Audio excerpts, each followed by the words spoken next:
L'originalité de la personne de Jésus et de son œuvre n'apparaît qu'à celui qui la saisit à partir du centre, où elle se saisit elle-même, la conscience du Christ. C'est l'évidence. Mais quel moyen avons-nous de rejoindre le contenu de cette conscience?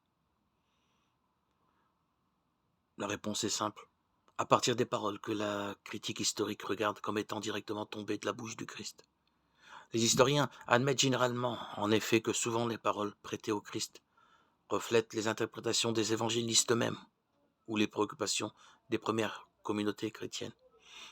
Aussi s'efforcent-ils, à partir de leurs ressources propres, d'analyse, de conjecture, de vraisemblance, de restituer leur teneur aux paroles que le Christ aurait réellement proférées et à partir d'elles, le contenu de la conscience de Jésus.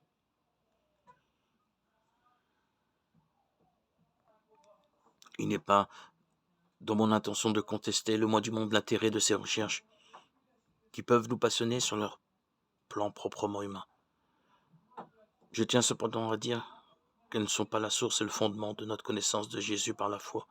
S'il en était ainsi, nous ne dépasserons pas en effet le niveau des hypothèses conjecturales concernant la personne de Jésus et de son message.